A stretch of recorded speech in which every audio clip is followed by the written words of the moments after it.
Кристофер Нолан – это имя, которое знает каждый, кто хоть раз интересовался современным кино. Его фильмы собирают миллионы, запускают бесконечные теории на форумах и закрепляются в массовом сознании как особая категория кино, которая требует внимания, памяти, а иногда и пересмотра. В этом видео я расскажу о каждом его фильме, от дебюта до последнего релиза. Но это не будет сухой пересказ сюжета. Меня интересует, как работает его кино, что его волнует как автора, какие приемы он использует и почему его фильмы оставляют такой мощный след.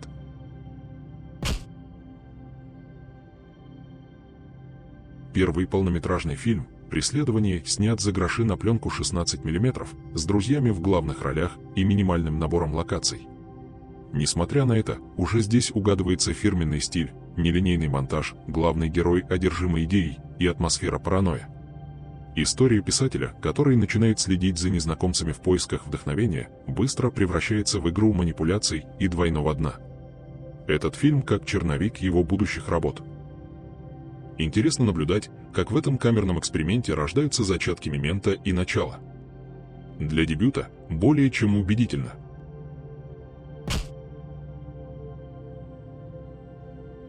«Мементо» – фильм, после которого о Кристофере заговорили всерьез. Основанный на рассказе его брата, он стал своего рода манифестом того, как можно использовать монтаж как драматургический инструмент. Главный герой Леонард страдает от расстройства памяти и не способен создавать новые воспоминания. Чтобы отомстить за смерть жены, он ведет расследование, полагаясь на фотографии и татуировки. Но то, как эта история рассказана, уже само по себе событие. Две сюжетные линии, одна в черно-белом, идущая хронологически, другая – цветная, но рассказываемая в обратном порядке, сталкиваются в финале. Это создает эффект полного погружения в восприятие главного героя. Зритель, как и он, не может полагаться на память и вынужден собирать все заново каждую сцену. Операторское решение подогревает идею расщепленного восприятия. Крупные планы, неустойчивая камера, напряженные тени – все это визуализирует внутреннее состояние героя. Монтаж становится не просто способом структурировать историю, а ее смыслообразующим элементом. Это кино работает с восприятием зрителя как с активной частью повествования.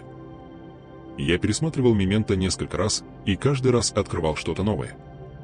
Это один из тех фильмов, который действительно уважает внимание зрителя и требует от него участия. Если вы любите разгадывать структуру повествования и вас не пугают нарочито запутанные конструкции, смотреть обязательно.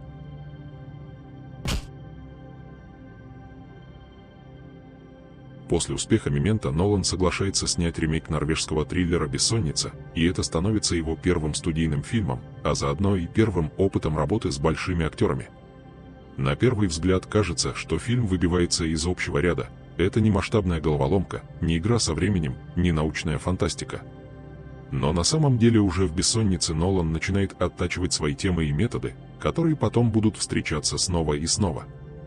История опытного детектива, отправленного в небольшой город на Аляске, где никогда не заходит солнце, это рассказ о вине, искаженном восприятии реальности и моральной серости. Главный герой запутывается не только в расследовании убийства девушки, но и в собственных поступках. Он совершает ошибку, пытается ее скрыть, а постоянный дневной свет и бессонница буквально размывают границу между сном и явью, правдой и ложью, добром и злом. Нолан мастерски использует ландшафт и освещение как инструмент повествования. Постоянный холодный дневной свет. Это не просто стиль, он подчеркивает состояние героя, его невозможность отдохнуть, отключиться, скрыться. Оператор Волли Пфистер, который потом будет постоянным соратником режиссера, выстраивает кадры так, чтобы визуально передавать ощущение дезориентации, внутреннего конфликта, преследующего главного героя. Камера часто задерживается на лице Аль Пачино, на его усталых глазах, на том, как он смотрит в белесое небо, будто ища там прощения. Кроме того, Нолан впервые сталкивается с темой двойственности. Герой Аль Пачино и убийца в исполнении Робина Уильямса находятся по разные стороны закона, но в какой-то момент оба становятся друг другу зеркалом. Это не игра в злодея и героя, это моральный поединок двух людей, которые сами себе не могут дать четкий ответ, где проходит граница допустимого. «Бессонница» – недооцененный фильм в фильмографии. Он менее амбициозен формально, чем его последующие работы, но зато гораздо тоньше в нюансах, в актерских работах, в темах. Это отличная картина для тех, кто любит медленные, атмосферные триллеры, и отличный способ посмотреть, как режиссер только начинает строить фундамент своего авторского почерка. Однозначно советую посмотреть, особенно если интересен Нолан вне блокбастеров и эффектов.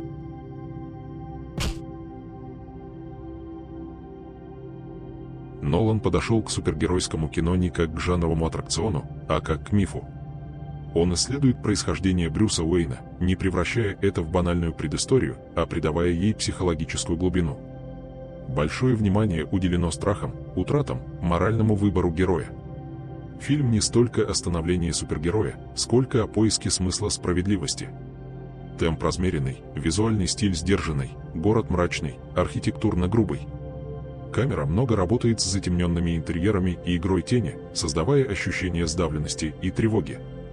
Экшен поставлен реалистично, без чрезмерной стилизации, но с плотностью и напряжением. Лично мне этот фильм нравится тем, что он задает тон всей трилогии, делая из нее не просто серию боевиков, а целостное драматическое высказывание. Рекомендую к просмотру тем, кто устал от однотипных супергеройских фильмов и хочет увидеть персонажа с настоящим внутренним конфликтом. Но должен признать, что это, пожалуй, самый скучный фильм в трилогии.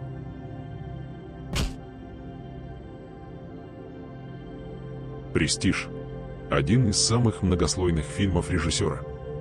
В центре – противостояние двух фокусников, в котором важнее не сами трюки, а цена, которую платит каждый за превосходство. Тема жертвы, обмана, одержимости – все это здесь подано сквозь призму викторианского Лондона и псевдонаучных изобретений.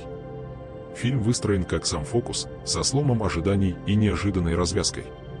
Структура постоянно прыгает во времени, но в отличие от «Мементо», здесь это похоже на разгадывание шкатулки, с каждым шагом зритель открывает новый уровень. Визуально это, пожалуй, самый элегантный фильм в фильмографии, насыщенные теплые оттенки, приглушенный свет, костюмы, декорации – все погружает в атмосферу XIX века. Оператор Уолли Пфистер добавляет кадрам глубину, сдержанную роскошь и ритм. Лично я обожаю «Престиж» за то, как он балансирует между драмой и интеллектуальной загадкой. Это тот редкий фильм, который после финальных титров хочется сразу пересмотреть. Настоятельно рекомендую, особенно тем, кто любит кино с подтекстом и неожиданными развязками.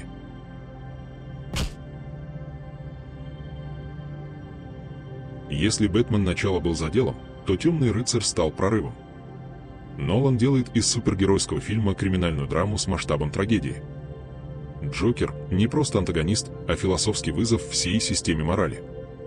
Сюжет держится на постоянной эскалации, каждое решение героев рождает новое, еще более тяжелое испытание.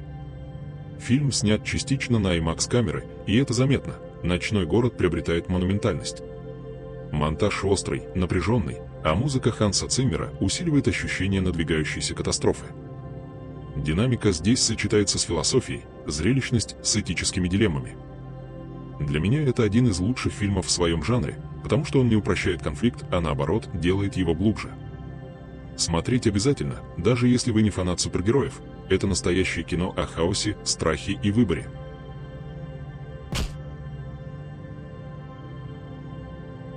Начало стало настоящим культурным феноменом. Это тот редкий случай, когда сложный, многослойный фильм об устройстве сознания и природы реальности стал кассовым хитом и попал в мемы, цитаты и пародии. Но при всей своей массовой узнаваемости «Начало» не просто увлекательный триллер. Это кино о вине, памяти и о том, как сложно отпустить прошлое. Нолан построил здесь один из самых амбициозных нарративов в своей карьере.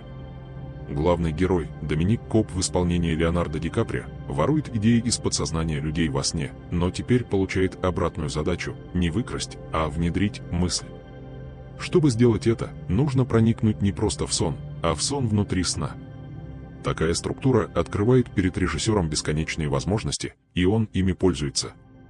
В каждом уровне снов свой визуальный стиль, свои правила физики, свое течение времени. И при этом зритель не теряется, потому что все четко продумано и логично внутри этой системы. Но за этой формальной сложностью скрывается личная история. Коп пытается избавиться от образа умершей жены, от чувства вины, которое разрушает его изнутри. Внедрение идей становится метафорой психологической терапии. Чтобы выйти наружу, ему нужно пройти через свои внутренние лабиринты. Финальный кадр с волчком остается одним из самых обсуждаемых в истории кино, но, возможно, ответ и не важен. Визуально фильм ошеломляет. Сцены, где улицы Парижа загибаются ввысь, бои в коридоре с изменяющейся гравитацией, разрушение подводного мира. Все это снято с минимумом графики, благодаря практическим эффектам, что добавляет ощущение реальности, даже в самой абсурдной ситуации. Звук Ханса Циммера и монтаж Ли Смита подчеркивают ощущение снов, времени и сжатия. Музыка здесь течет, как будто сама подчинена законам сна. Начало — это идеальный баланс между развлечением и философией. Можно смотреть ради трюков, ради идей, ради Ди Каприо, и каждый раз находить новое. Это уверенная рекомендация к просмотру, один из лучших фильмов в карьере.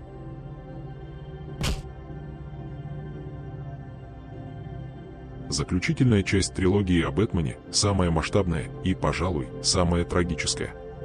Нолан здесь окончательно уводит супергеройский жанр в зону социальной драмы, военного эпоса и мифа о жертве.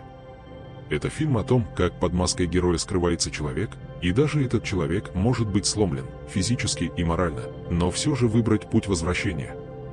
Сюжет разворачивается спустя 8 лет после смерти Харви Дента. Бэтмен исчез, Брюс Уэйн изолировался от мира. В городе нарастает социальное напряжение, и в этот вакуум врывается Бэйн, террорист, не просто физически сильный, но и идеологически опасный. Он провозглашает анархию и разрушает город изнутри. Герой теряет все: здоровье, веру, контроль. И вот тогда начинается настоящее возрождение, не магическое, а очень телесное, с болью, падением, подъемом, буквально выкарабкиванием из тюрьмы. Фильм полон масштабных сцен: падение фондовой биржи, взрыв стадиона, осада города. Нолан снимает все это с размахом, который ближе к эпическому историческому кино, чем к классическим комиксам. Том Харди в роли антагониста — фигура зловещая, но убедительная. Кристиан Бейл доводит образ Брюса Уэйна до логического финала. Герой становится человеком, который, наконец, может отпустить свою боль. Ханс Циммер создает саундтрек с почти ритуальной мощью, ритмичная Дэши Басара становится мантрой к возвращению. Визуально фильм передает зимнее, мрачное настроение финала, при этом не теряя драйва и масштабности. Возрождение легенды – достойный финал одной из лучших трилогий 21 века. Смотреть можно не только как часть трилогии, но и как отдельное высказывание о власти, страхе и личном выборе.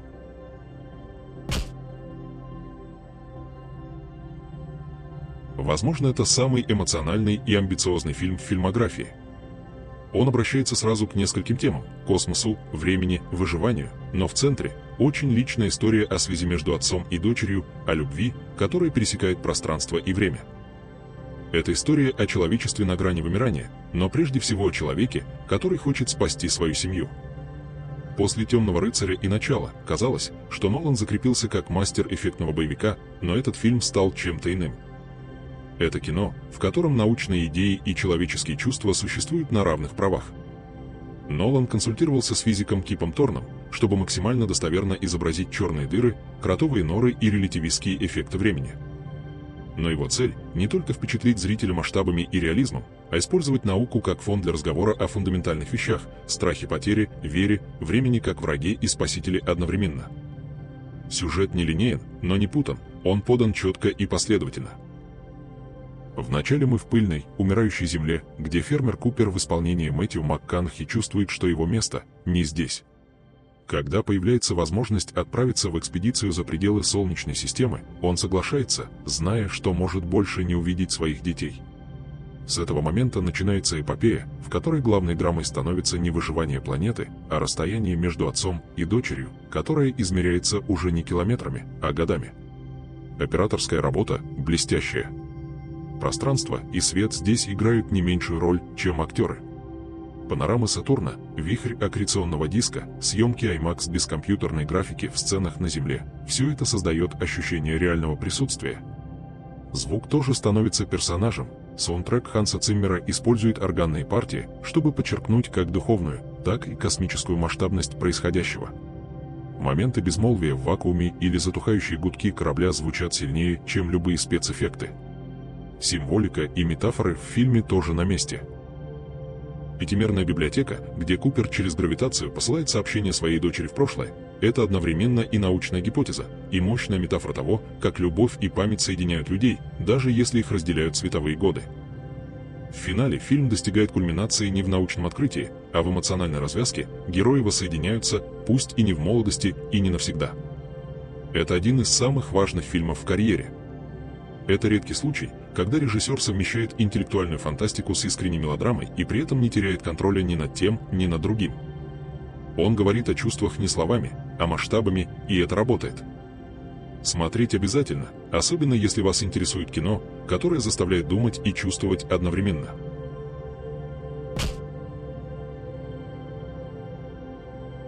«Дюнкерк» – самое формально радикальное кино в фильмографии. В нем нет главного героя, почти нет диалогов, нет привычной экспозиции. Это фильм, который воспроизводит само ощущение выживания, паники и сжатого времени. Здесь не рассказывают, здесь погружают напрямую на сцену действия. История о спасении более 300 тысяч британских солдат с пляжей Дюнкерка во время Второй мировой войны разворачивается в 3 плоскостях времени: суша – 1 неделя, море – 1 день, воздух – 1 час. Эти линии сплетаются, пересекаются, усиливают друг друга, создавая эффект давления, похожего на тиканье часов. И это не метафора, в саундтреке Циммера действительно встроен звук часов, записанный из карманных часов режиссера. Фильм практически лишен крупных планов или психологических сцен, герои здесь молчат, бегают, прячутся, умирают. Это не индивидуальная драма, а коллективное выживание. И это решение делает фильм уникальным. Он не о героях, а о хрупкости жизни. Оператор Хойти ван Хойтема снимает все на IMAX-камеры, с настоящих самолетов, в настоящем море. Практические эффекты, минимум CGI, это не переживание войны, это почти ее реальное воспроизведение. Звук – отдельный уровень, взрывы, гул моторов, волны – все это создает ощущение клаустрофобии, даже под открытым небом. «Дюнкерк» – это не столько фильм, сколько опыт. Его нужно не анализировать, а прожить. Смотреть желательно в тишине и на хорошем экране. Это кино без излишеств, но с огромной выразительной силой.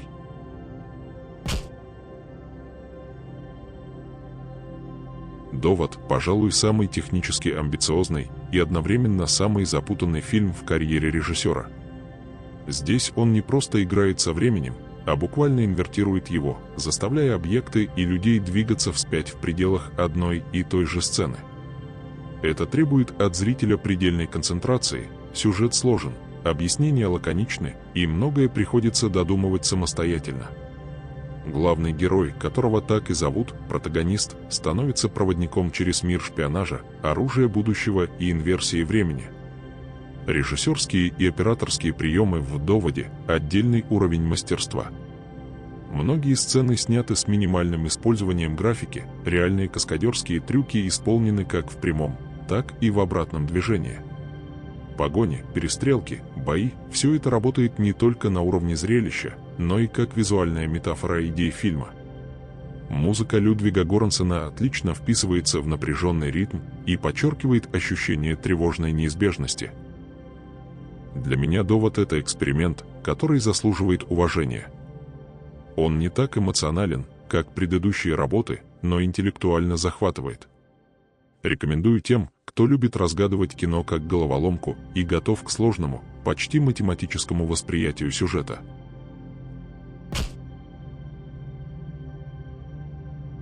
С «Оппенгеймером» Нолан достигает нового уровня зрелости. Это масштабная биографическая драма, сосредоточенная не на событиях Второй мировой, а на внутреннем конфликте ученого, который создал атомную бомбу. Фильм основан на биографии Оппенгеймера и рассказывает не только о Манхэттенском проекте, но и о моральных последствиях научного прорыва. Структура фильма вновь нелинейна. Нолан мастерски чередует оттенки, черно-белое и цветное изображение, чтобы разделить субъективное и объективное восприятие событий. Монтаж плотный, напряженный, 3 часа пролетают незаметно. Визуально фильм изыскан и сдержан, съемки IMAX придают ему масштаб и глубину даже в диалогах. На уровне режиссуры это пик формы. Нолан почти полностью отказывается от визуальных трюков, заменяя их актерской игрой, ритмом и темой. Киллиан Мёрфи в главной роли выдает, возможно, лучшие выступления в своей карьере. Мне кажется, «Оппенгеймер» — самый зрелый фильм в карьере. Это не просто рассказ о человеке науки, а о цене, которую платит личность за вклад в историю. Рекомендую всем, кто хочет от кино не только впечатлений, но и саморефлексии. Просматривая все фильмы, я увидел, как Кристофер Нолан постепенно строил свою собственную кинематографическую философию. От камерных триллеров и фокусников до моральных дилемм супергероев, инверсии времени и трагедии ученого, каждый его фильм говорит об идентичности, времени, выборе и последствиях. Его картины не всегда просты, но всегда честны и амбициозны. Если вы хотите кино, которое не подает готовые ответы, а заставляет искать их вместе с героями, Нолан вам подойдет идеально. И, что важно, его фильмы хочется пересматривать. Потому что за каждым поворотом скрыт новый смысл. Спасибо за просмотр. Напишите в комментариях, какой фильм вы любите больше всего и почему. До встречи!